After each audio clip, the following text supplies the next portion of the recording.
Buenas tardes amigos de Inversiones Inteligentes, gracias por acompañarnos en un episodio más. Recuerden que estamos acá todos los martes a las 7 y recuerden también seguirnos en todas las redes sociales de Teleplay. Y bueno, el día de hoy estamos acá en la Canadevi, la verdad en unas instalaciones muy amenas y con una charla muy interesante con Mauricio Green. Pero bueno, Javi, ¿cómo estás, amigo? Muy bien, muchas gracias, excelente. El día de hoy vamos a tener un gran programa, tenemos un gran invitado que nos va a contar cuál es la función, la importancia del sector de la vivienda aquí en Yucatán y cuáles son las nuevas inversiones que está trayendo a nivel nacional, ¿no? Para que nos cuenten todas estas nuevas oportunidades que está llegando al Estado. Les presentamos a Mauricio Morales Green, presidente de la Canadevi. Bienvenido, ¿cómo estás? Gracias, Javier, un gusto. Bienvenido. Gracias, Manuel. Gracias, bienvenidos a su casa. Gracias. Espero que los tratemos bien. Sí, no, pues ya nos estás tratando muy bien. Bastante. Ahorita viene el cafecito. Pues, Sí. Perfecto. Pues, para empezar, vamos a conocer un poquito qué es la Canadevi, ¿no? Para toda la gente que nos está viendo, cuéntanos un poquito. Mira, la Canadevi se fundó hace aproximadamente 22 o 23 años, en el 2002. Es una cámara que nació porque es la única cámara especializada en el país, en la vivienda específicamente. Tenemos otras cámaras que es la de la construcción y demás, pero no había una enfocada únicamente en la vivienda, ¿no? Okay. Entonces nace la cámara, es una cámara relativamente joven, pero que ya tiene influencia en todo el país. De hecho, nosotros tenemos un presidente nacional que se llama Carlos Ramírez Capó, que es el presidente nacional, el cual pues ya está en sede de México, aunque él es de Veracruz, pero prácticamente está en México. Y todas las delegaciones viajamos una vez al mes, como mínimo, a una asamblea nacional, donde ahí platicamos temas del sector y vamos viendo cómo va el sector en todo el país, ¿no? O sea, desde Yucatán hasta Sinaloa, y ahí nos sentamos y platicamos y vemos, cada quien tiene problemáticas diferentes, pero al final es la misma industria, Sí, yo creo que con retos cada uno dependiendo de la zona, ¿no? Okay. Oye, Mauricio, y por ejemplo, para un ciudadano común, ¿qué hace la Canadevi? ¿En qué les ayudan en palabras simples, ¿no? Muy buena pregunta, Sí, porque a veces no sabemos quiénes son los que conforman la cámara. Aquí en la Canadevi tenemos empresas que se dedican a hacer vivienda, la cual nosotros tenemos un filtro, el cual que no puede cualquiera entrar a la cámara. ¿A qué me refiero con cualquiera? O sea, no es que tú no puedes, sino que son requisitos que tienen que cumplir los desarrollos, las empresas, para poder pertenecer a esta cámara. No sé si ustedes deben de estar muy al tanto de los lotes de inversión, los fraudes inmobiliarios, y pues lo que nosotros hacemos aquí en la cámara es buscar una certeza jurídica para la persona que compra. Super. Entonces los empresarios que están aquí pues son empresarios que tienen ciertos requerimientos mínimos indispensables que pide la ley en sus desarrollos, y pues obviamente eso prevé mucho el tema de un fraude o de algún tipo de mal uso con el tema inmobiliario, ¿no? O sea, digo, ahí, disculpa mi ignorancia, pero por ejemplo, si yo estoy interesado a lo mejor en uno de estos lotes o algo por el estilo, ¿no? ¿Ustedes también pueden asesorarnos en ese sentido como ciudadanos? Sí, mira, nosotros lo que hacemos somos empresas desarrolladoras. Bien. Nosotros no somos asesores inmobiliarios. Sí. Nosotros en nuestras empresas tenemos nuestro propio equipo de ventas. Claro. Entonces, lo que nosotros ofrecemos es un trato directo con el desarrollador. Okay. Entonces, nosotros no vendemos lotes de inversión. Nosotros lo que vendemos, si es que vendemos lotes, son lotes con los servicios, que están con todos los servicios que nos pide la ley, y obviamente eso le da certeza jurídica, ¿no? Y lo mismo con las casas. Todos los que producimos casas aquí, pues obviamente cuentan con todos los requisitos que se necesita para un desarrollo. Claro.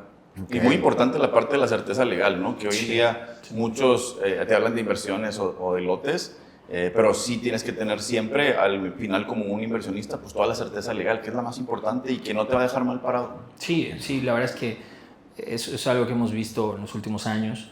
En Yucatán no venía siendo un auge hasta los últimos 5 o 6 años. Sí. Y ahorita pues sí vemos un poco más de esos lotes de inversión, que al final lo único que nos da es para mí, desde mi punto de vista, no es piso parejo.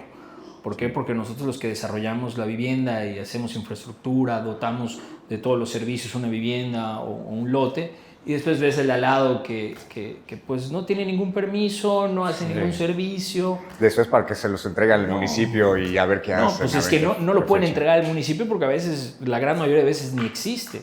Sí. Es un supuesto régimen de condominio, pero ni siquiera está inscrito ni SEJUPI, o peor aún, todavía es ejido, o ni siquiera es el dueño que te vendió. Entonces, yo siempre he dicho que no lo legal es lo correcto. Entonces a veces juegan con la terminología legal. Okay. Y ahorita, pues en el último año del gobierno anterior, se hicieron ciertas leyes, que eso es un buen dato, que se hicieron ciertas leyes para mitigar este tema, ¿no? Entonces esperemos que en los próximos años esto disminuya o prácticamente desaparezca el tema de los lotes de inversión, porque la ley ahorita ya se puso un poco más rígida. Entonces eso hará que veamos una disminución en ese tema. Y también se ha venido, yo creo que, o se va a ver a la baja, porque también ya existe una conciencia más buena por parte del inversionista, ¿no? Claro. Que ya tiene más herramientas para poder revisar si realmente está haciendo una inversión sólida. Sí, definitivo. Totalmente. Y bueno, eso es un punto importante porque la Cámara entonces es iniciativa privada, pero trabajamos a la par con el servicio público, ¿no? Los servicios públicos. Para poder tener esta estructura y, como tú bien decías, en estas asambleas que luego tienen nacionales, ir creciendo sobre cómo va cada punto y cada estado. Hoy por hoy en Yucatán, pues estamos viendo que está creciendo de manera rapidísimo y no solamente ya a lo largo y ancho, sino también hacia lo alto, ¿no? La vivienda vertical. Muy buen comentario, porque, mira, yo no me iría tanto a que está creciendo Yucatán, así de una exponencial. Pero es que vivíamos en una ciudad, lo que era Mérida, es una ciudad que en los últimos 7 años hemos vivido el crecimiento de 25 años en 7 años. Sí. Eso, pues, trae pros, trae contras. Claro. Y entre los contras que podemos ver es un crecimiento no tan ordenado como quisiéramos, definitivamente. Y creo yo que ahorita, por ejemplo, el PMDU que viene gestándose por parte del gobierno municipal de Mérida, viene un poco a ordenar ese desorden, si lo quieren ver así, del crecimiento que tuvimos en Mérida. Y también la palabra densidad, que viene a entrar en nuestro vocabulario de una manera diferente, porque pues a veces pensamos en verticalidad cuando escuchas densidad, pero no necesariamente la densidad es verticalidad. Sí. Es una mezcla de las dos cosas, ¿no? Y creo que la densidad es un auge o es una tendencia mundial. Hoy lo vemos en España, por ejemplo, que de repente los famosos ocupas que se meten a las casas y no los puedes sacar y la ley los protege. Y después pues, ves que hay gente que tiene déficit de vivienda y no puede entrar a comprar una vivienda porque estamos hablando de millones de euros lo que puede costar una vivienda en la zona céntrica de España, por ejemplo de Madrid. Sí. Entonces, un pisito le llaman, ¿no? Un pisito de 40 metros cuadrados. Sí. Y pues aquí en Yucatán y en México, pues la verdad es que todavía la vivienda es accesible, aunque es cara, definitivamente sí. Tampoco hay que ocultarlo. Es un tema que ha venido creciendo y también depende mucho de dónde compras, el estado, está dentro de Mérida, dónde compras, si compras en el norte, compras en el sur, y no sino que cada espacio ha tenido su propio crecimiento y su propia vocación. Pero sí está muy interesante lo que dices. Digo, siempre va a haber presupuestos, pero por ejemplo también es una tendencia que se ha hecho más costoso, ¿no? Por así decirlo, hacerte de una buena propiedad. Hace 10 años, en 2015, por estadística, la edad promedio para sacar una vivienda en México era de 29 años.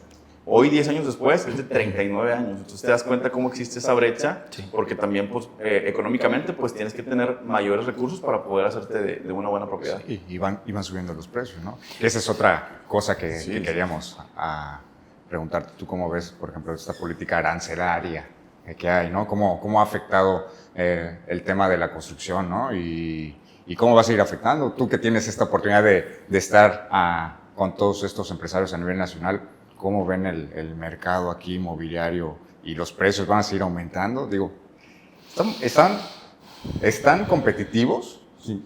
A comparación de las grandes urbes del país. Te voy a contar algo, mira.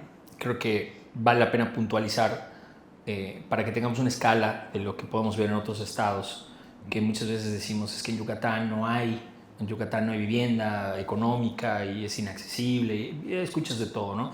Y de repente salen estudios de bancos donde habla de que está arriba creo que estaba en el top 6 o 7 de la vivienda más cara del país, pero después ves a cuántos estados entrevistaron a 15, entonces dices como que, oye, entonces, mira, ¿qué podemos ver en otros estados? Es un dinamismo un poco diferente. Ejemplo, aquí en Yucatán, hasta 2025, que estamos ahorita, hay vivienda vertical, económica, que estamos hablando que está rondando los 580 mil pesos, vivienda de 50 metros cuadrados o 48 metros cuadrados en una zona conurbada de la ciudad, no necesariamente en Mérida, pero estamos hablando de municipios como Humán, Canacín, que prácticamente están pegaditos a Mérida y estamos a muy pocos metros de literal de Mérida, y eso no lo ves en otros estados. O sea, tú te vas a la zona norte, te vas a la zona centro, y la vivienda más económica está rozando el $1,000,000. Entonces sí hay... súper lejos, aparte de la mancha pues, original, ¿no? Pues también te cuento eso. En 2010, si no estoy mal, se hizo una política, creo que 2010 más o menos salió, ahí habría que revisar bien el dato, que se llaman zonas de consolidación urbana, los famosos ZCUs. ¿Qué es eso? Un ZCU es... El Infonavit antes no tenías un rango donde podías construir un fraccionamiento Infonavit. Y sí sucedieron algunas veces donde se hacían desarrollos a 1 hora o 2 horas de la ciudad. Sí. Y se volvían pueblos fantasmas, y ahí súmale inseguridad, súmale, bueno, todo lo que no lleva un servicio público porque no se puede llegar hasta allá. Nace una política que se llama zonas de consolidación urbana. Y si tú te metes a la página del Infonavit y tú pones ZCUs, te va a salir una cosa que se llama Visor Infonavit. Y ahí tú le das un clic y te sale zonas de consolidación urbana. Y ahí te sale una mancha y te ves cómo te va delimitando ciertas zonas. Obviamente es una delimitación general en un mapa, pero si tú no estás dentro de ese mapa, tú no puedes vender una vivienda por Infonavit. Okay. Y para que ese mapa esté pintado de algún color, tienes que cumplir con ciertos requisitos. ¿Y cuáles son? Servicios. O sea, hay un algoritmo que va generando el Infonavit que dice, hay un hospital a menos de 5 kilómetros, hay un supermercado a menos de X metros, y así. Red de agua, ¿no? Exactamente. Entonces, todo, y si cumples con eso, se pinta de ese color. Yeah. Entonces, ¿eso qué hizo? De manera natural hizo que, obviamente, donde están los servicios... Se gentrificaron. Pues no gentrificar, sino que poner un cinturón para que no puedas construir en un lugar donde no hay servicios. Entonces, eso vino a favorecer definitivamente que la gente que compra una vivienda por Infonavit tenga todos los servicios garantizados a menos de X cantidad de distancia, que una NOM justifica esa distancia, pero al mismo tiempo vino a encarecer también el producto que es la tierra, porque pues obviamente ahora ya no puedes tú desarrollar a X distancia un terreno un poco tal vez más accesible, ahora tienes que desarrollar en esas zonas consolidadas, ¿no? Claro. Entonces eso hace que obviamente la tierra también suba de valor, pero bueno, creo que es un beneficio que era de manera urgente, y podemos ver que esa zona de consolidación urbana, aunque es perfectible porque cada año va a ir creciendo dependiendo la mancha urbana cómo va generándose, pero creemos que es una buena medida. Buenísimo. Ahorita hablando de la parte de la mancha urbana y de todos sus servicios, vamos a hablar un poquito de números, ¿no? En cuestión del dato, me estabas comentando hace ratito cuántas viviendas tienen planeado construir aquí para el estado de Yucatán, ¿no? ¿Cuántas a la semana se van entregando, se van vendiendo? O a la semana, no tengo el dato. Es que sí lo sacamos hace... Ya hiciste la división. Puede ser cuántas familias están entrando aquí a Yucatán. Es que literal nos dieron un dato, ¿no? De que 6 familias vienen diario a vivir al estado. Entonces es como algo muy, muy atractivo en términos, obviamente, inmobiliarios. Y justo platicábamos de este programa del bienestar, ¿no? Del bienestar de la vivienda. El programa federal. El programa federal, sí. En donde, pues justo a razón de esa demanda, viene una cantidad también de vivienda a construirse en el estado. Sí. Pero me imagino que, bueno, tú tienes el dato de primera mano. Bueno, primero, platicarles un poquito del por qué nace el programa. Este programa viene de una necesidad, de un déficit de vivienda en todo el país. Si lo podemos ir macro y después vamos llegando hasta a lo que es Yucatán. Nosotros en 2016 veníamos generando un volumen de vivienda económica aproximada entre 8,000 y 10,000 viviendas a lo que veníamos haciendo en esas épocas. En 2016 se cancela lo que se llamaba un programa federal que utilizaba la CONAVI, que es la cabeza de sector, es Sedatu, que se llamaba subsidio. Okay. Y ese subsidio venía a apoyar a la gente que tenía cierto escala salarial, y venía el apoyo directo a la persona. Y cuando tú comprabas una casa, podías ir y querías comprar donde quisieras. Y ibas y, oye, quiero esta casa. Pues vas, ¿cuánto te falta? No, pues te falta 50,000 pesos. El subsidio rondaba en aquella época entre 50 y 60,000 pesos para cada casa. Entonces eso hacía que la gente que no podía acceder a esa casa, con ese extra llegaban. Y ese venía directo del gobierno federal. Súper apoyo, ¿no? Súper apoyo, y la verdad es que veníamos abatiendo el rezago que teníamos anteriormente. En 2016 cambian las políticas cuando entra el presidente López Obrador, y cambia a una política de ya no dar ese subsidio por muchos temas. Entre ellos se acusó a algunas personas de corrupción, vinieron ciertos temas, y se cambia la política y se quita la política del subsidio. Y eso hace que se cree un rezago de varios años de dejar de hacer la vivienda social. Lo que hizo el mercado, pues se adapta, ¿no? O sea, ¿qué es lo que sucede? Cuando no me dejas hacer algo, hacer vivienda de este tipo, pues me adapto y me voy modificando, ya voy viendo un poco más cara, pero eso hace que se haga menos vivienda y la gente que más la necesita, pues no puede acceder. Te platico así números rápidos. Generamos normalmente alrededor de 7,000 viviendas nuevas, más o menos cada año.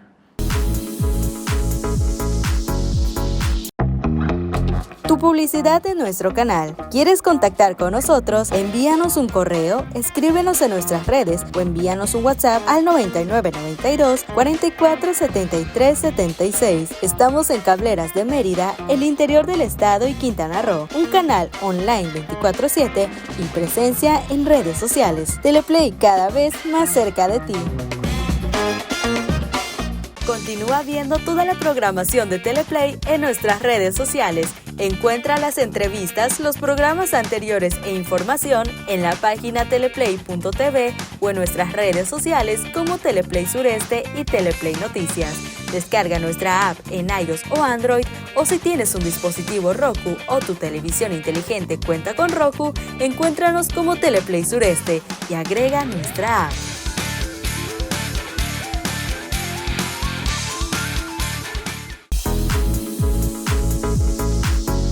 Entonces, por ejemplo, aquí en Yucatán, la que más se vende ahorita es la vivienda desde 1.200.000 hasta 3 millones de pesos. Sí. Entonces, ahí es cuando te das cuenta que antes veníamos vendiendo vivienda de 500,000, 400,000 pesos como número uno en ventas, y ahorita pues estamos haciendo mucho menos de lo que veníamos haciendo antes, ¿no?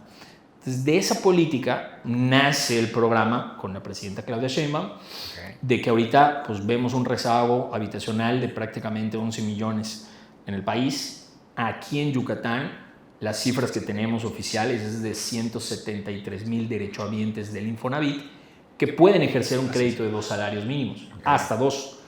Eso es un número que tenemos cifras oficiales. Ahora, habría que ver de ese número cuántos quieren comprar una vivienda. Sí. Porque pues esos son los que pueden ejercer, sí, pero pues no necesariamente. Ahora, ¿quién se quiere endeudar?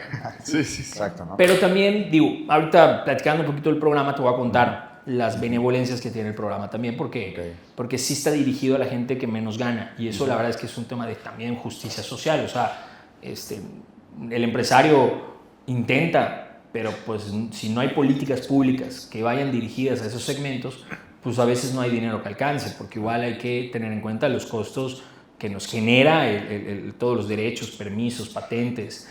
Imagínate, a veces para poner la primera piedra nos lleva 18 o 24 meses de tramitología. Wow. Entonces, ya estamos hablando, hay estados del país donde puede ser 3 años.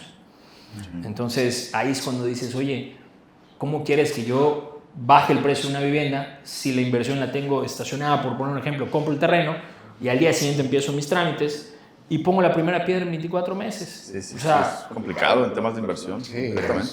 Claro. No, y sobre todo si hay que ver que tengan también los servicios, porque si no también hay que invertir en que esa tierra tenga esos servicios para que puedan. Pero bueno, regresando un poco al punto, o sea, sí vienen temas o noticias muy buenas en ese sentido de justo el construir vivienda, ¿no? O sea, hablamos de cifras muy interesantes, o yo he escuchado cifras muy interesantes de más de 40, 50 mil viviendas para los próximos años acá. Entonces, eso también es muy interesante, que al final sí existan ese tipo de iniciativas, ¿no? Por parte de toda la empresa que ustedes manejan, toda la parte inmobiliaria, hacia el ciudadano, al final de cuentas. Sobre todo que, como bien decías, este es un proyecto nacional y debe ser uno de los proyectos principales de la presidenta, ¿no? Sí, definitivamente que sí. ¿Y cómo viene este proyecto hacia Mérida? Bueno, te lo voy a decir, te lo voy a desglosar. Ajá. La cabeza del sector es SEDATU, ¿ok? SEDATU se divide con CONAVI, que es la Comisión Nacional de Vivienda.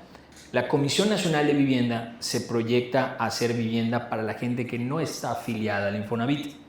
Esa vivienda que no está afiliada al Infonavit, podemos decir que es gente que está en la informalidad, si lo quieren ver así. Después tenemos otro que es la de Infonavit, que ahí se genera alrededor de 1.2 millones de viviendas que se quieren hacer en este sexenio para gente que gana menos de 2 salarios mínimos. Entonces, la verdad es que vamos a ir, creo yo, a empezar a abatir ese rezago habitacional que tenemos en todo el país. La vivienda tiene un precio topado para las personas que están entrando al programa a construir, que es de 600,000 pesos el precio de venta, la cual en todo el país se hará al mismo precio. Y ahí es donde entra el tema de que pues muchas veces aquí en Yucatán tenemos ciertos retos. En otras partes del país hay otros retos. Por ejemplo, aquí tenemos agua y aquí podemos hacer, por ejemplo, ¿no? plantas de tratamiento y las mismas extracción del agua con las propias plantas y se entrega a la JAPA y demás. Pero tú te vas a otro estado y no tienen el agua aquí en el suelo, ¿no? Entonces se vuelve otro tipo de retos. Aquí en Yucatán teníamos mucho el reto de la luz. Sí. Ahorita tenemos la inauguración de algunas plantas de ciclo combinado que van a entrar en operación y tal vez con eso podamos abatir un poco el tema de la luz.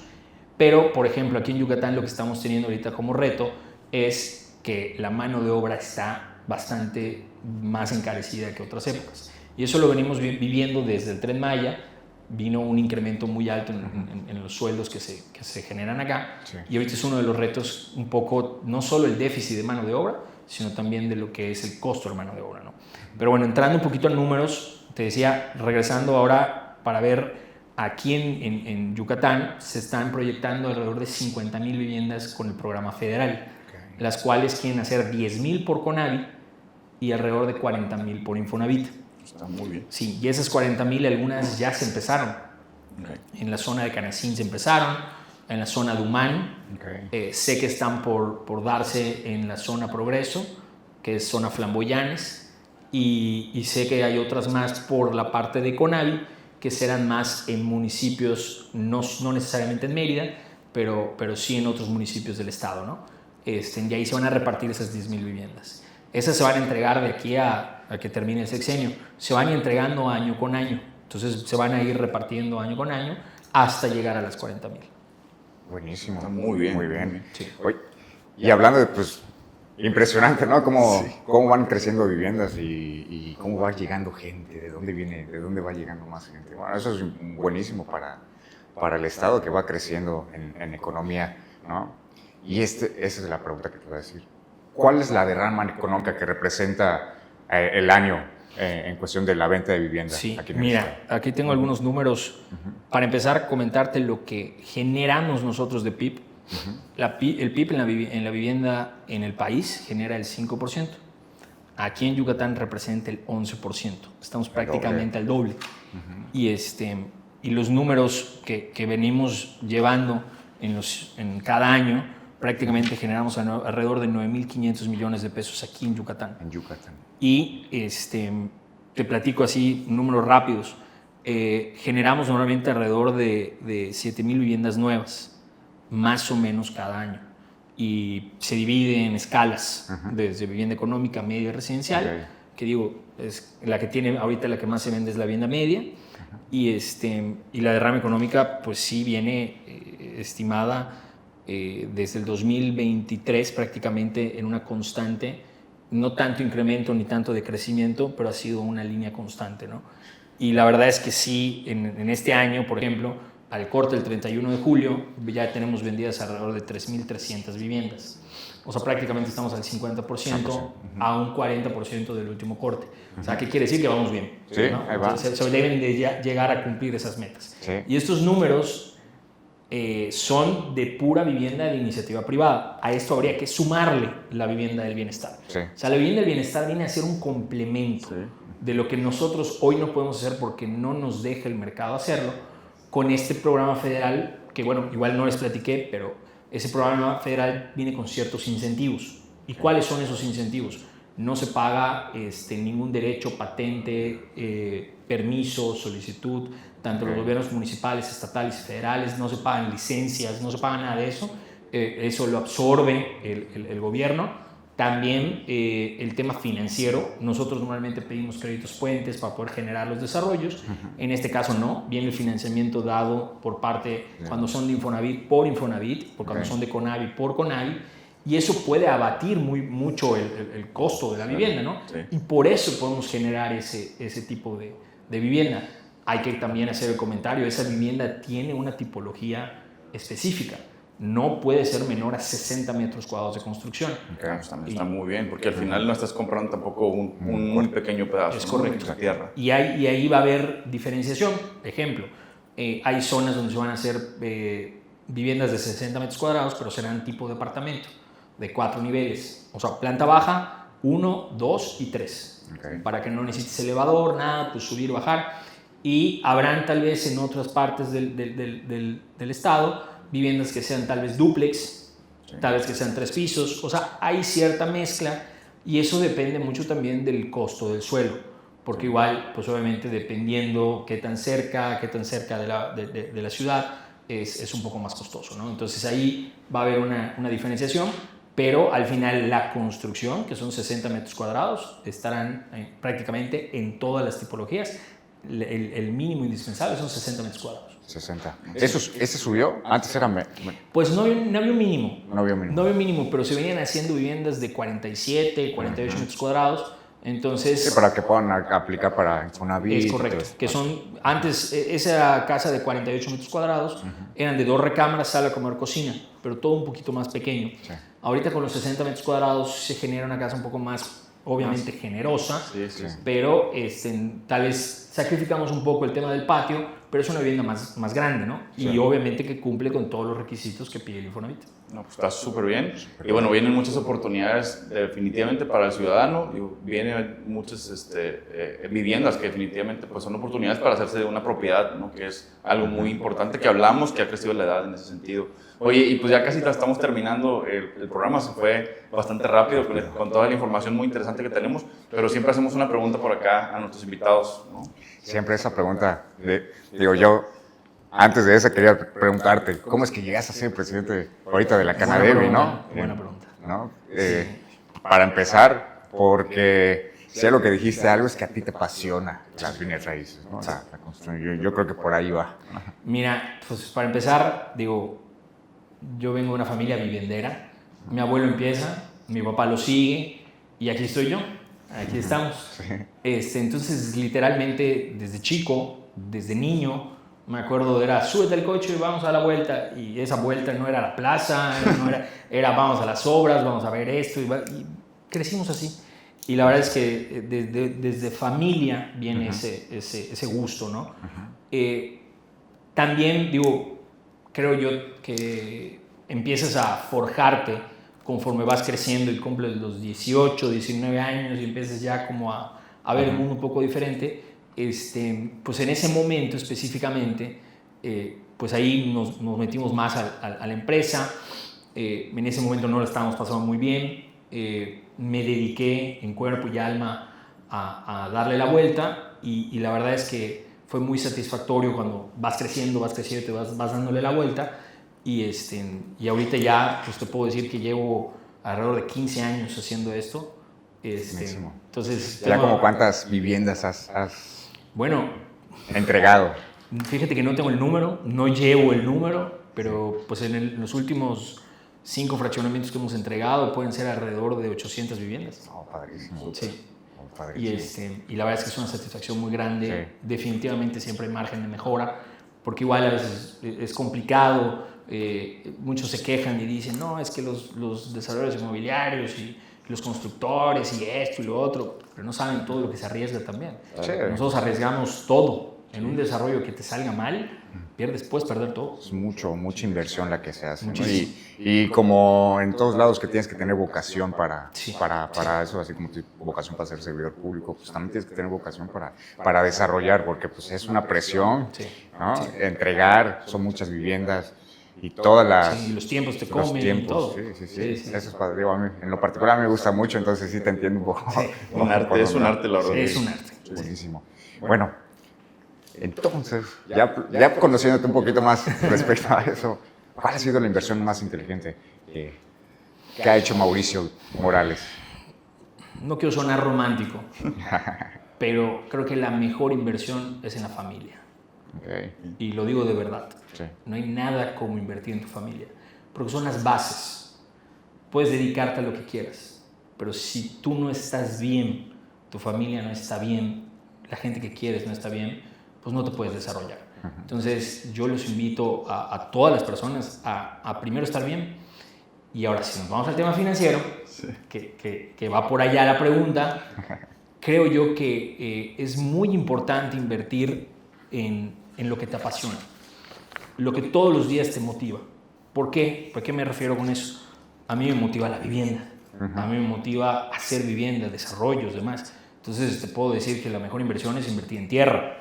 Pero si a ti no te apasiona la tierra, pues puedes invertir, pero no sé, al año o a los 2 años, pues vendo y ya está. Sí. Pero no sabes, no te investigaste, no te documentaste y resulta que por ahí es el crecimiento de la ciudad y vendiste un tiempo que no debiste haber vendido, por poner un ejemplo, ¿no? Entonces creo yo que siempre hay que invertir en lo que nos apasiona, a lo que nos dedicamos. Sí. Así como hay otra gente que te dirá seguramente, oye, no, pues yo invertí en un producto y ese producto lo vendo y le gano más y así sucesivamente. Yo te diría que invertamos el dinero siempre con certeza jurídica, eso es muy importante, pero en algo que te apasione. Y a mí en este caso es la tierra, así que siempre mi inversión ha sido en tierra, ¿no? Y hasta el día de hoy, así que nosotros prácticamente las utilidades, todo agarramos volver a invertir y reinvertirlo. Es correcto. Súper bien, sí. Lo mejor. Buenísimo. Sí, pues sí. Sí, la verdad es que sí. Sí, hoy por hoy la bienes raíces es una inversión de las más seguras, ¿no? Sí. Y siempre lo ha sido, yo creo que siempre lo va a ser, siempre tiende a tener una plusvalía y todo, entonces siempre va a ser la inversión más... Y Yucatán todavía sí. Sí, claro. Sí, te digo, el precio todavía por metro cuadrado estamos en el país entre los más bajos, ¿no? O sea, todavía hay mucho más crecimiento. Pues Mauricio, muchas gracias. Muchas gracias. No, muchas gracias pues, es un gusto ustedes, de verdad. Gracias por la plática, más que un programa, un podcast, ¿no? Sí. Es una plática de amigos y les agradezco que hayan venido. Les agradezco de verdad la confianza y esperemos hacer un segundo, seguramente, que ya con otros temas. Ya con otros avances. Con otros avances, tal vez cuando empiecen a entregar la vivienda del bienestar, y empezamos a ver otros temas, pero sí vale la pena, ahí les dejo de tarea. La vivienda del bienestar va a estar muy bien este año, este sexenio. Es un programa federal con mucha ambición, vale la pena. Se va a estar hablando mucho de eso. Sí. Excelente. Bueno, pues se nos fue el tiempo muy rápido. La verdad, muy buena la charla. Gracias. Seguramente vamos a tener ahí un segundo programa. Y gracias por acompañarnos. Recuerden que vamos a estar acá otra vez el próximo martes a las 7 con estas charlas muy interesantes. Y pues bueno, muchísimas gracias por acompañarnos. Hasta luego. Hasta luego.